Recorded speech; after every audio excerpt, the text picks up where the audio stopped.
Ang i-share ko po ngayon is yung experience ko sa NYC.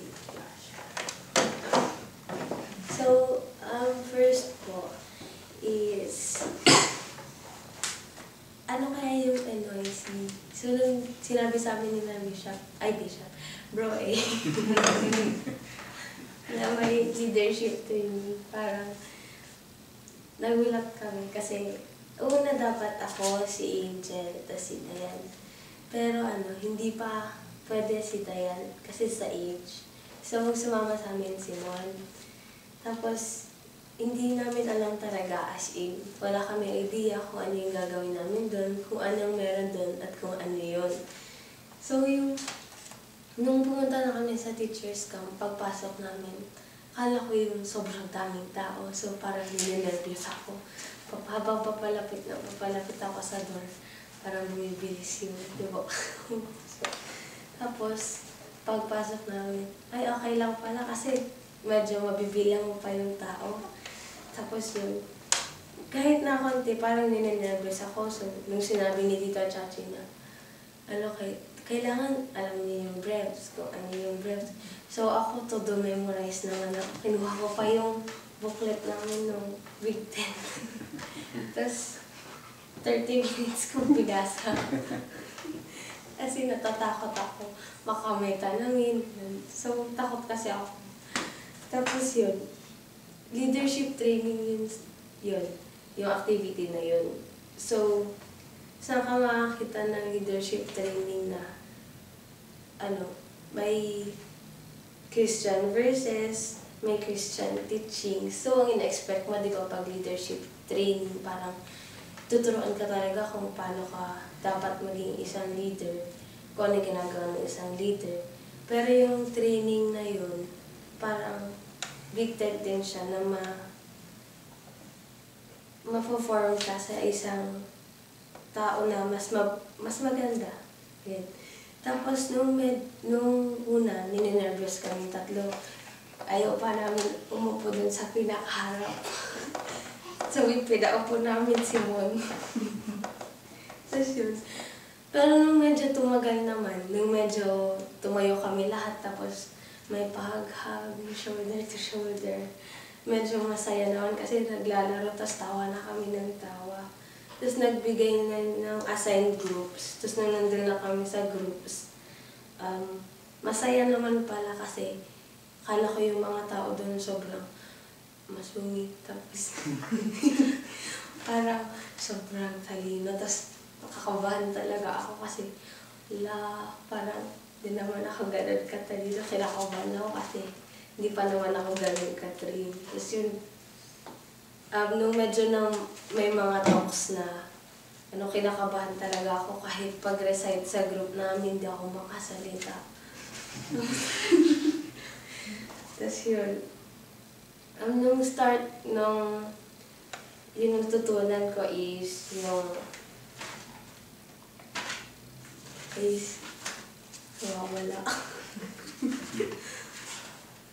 Is what do we need to discover?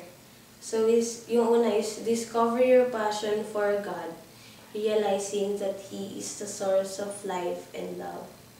Discover your passion for community service through your organization. Organization natin, Prayers.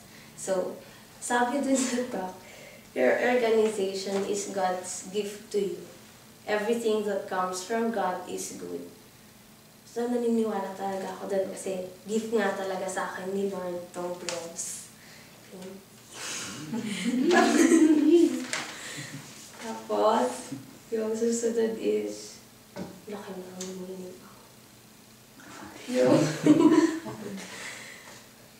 Dapat yung tao, yung isa-isang tao, alam mo talaga kung ano yung focus or yung purpose mo sa buhay mo.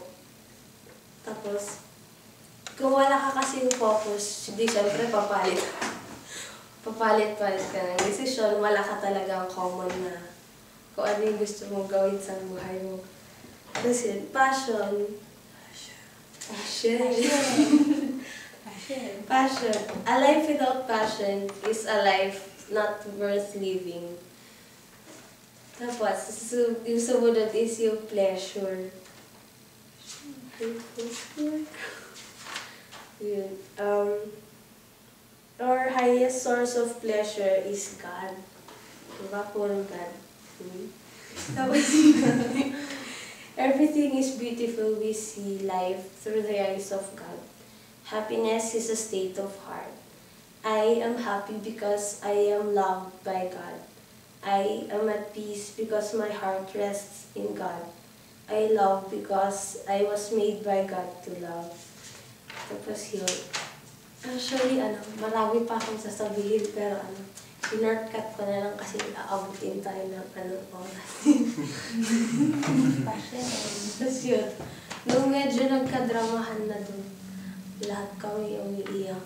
Tapos, nung may kasi doon, susulat mo sa paper kung ano yung mga parang pinakamabigat na nangyari sa buhay mo. Tapos, papangalanan mo yung storm na yun, kung anong storm yun, kung gaano kalakas, kung gaano katindi. Tapos yun, babasahin namin lahat ng storms na nangyari sa buhay niya. So, hindi ko na-expect na mas marami pa palang tao na mas malala yung problems na nangyayari sa buhay ko. So parang, I am still lucky na ito lang yung problems na nangyayari sa buhay ko. Tapos, I am lucky din na easy to solve pa kumpara sa problems ng mga ka-group ko. Tapos yun nung nagsishare kami, parang sobrang naiyak ako kasi yung nakakawa ko sa kanila. Nawala. Kasi, yung iba sa kanila, wala na yung parents, iniwan sila ng parents, mostly ganun. Tapos yun naisip ko, parang, oo nga, parang ang lucky ko talaga kasi yung parents ko, yung family namin, complete. Pa rin. Complete talaga. Alam ko hindi mo sisira. Tapos, yun, una kasi, di lahat talaga hindi mo talaga aasahan na yung taong yung problemado kasi tinatago niya sa ngiti. Yun kasi yung rule sa camp eh. Bawal siya yung dapat nakangiti ka lang kahit walang tao. Kahit walang tao. So, bawal yung KG. Tapos yun lang. Yun, sa leadership training, hindi mo talaga i-expect na Christ for Christ. Yun lang yung leadership. Hindi naman yun lang. Nakakagulat lang kasi hindi mo i-expect na ganun, tapos nakaka-enjoy. Hindi naman pala siya nakakatakot.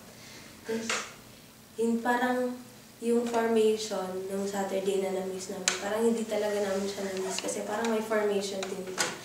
Nabuo din kami. Tapos yun, nakakuha kami ng bagong friends. Tapos yun. Yun lang po. Passion.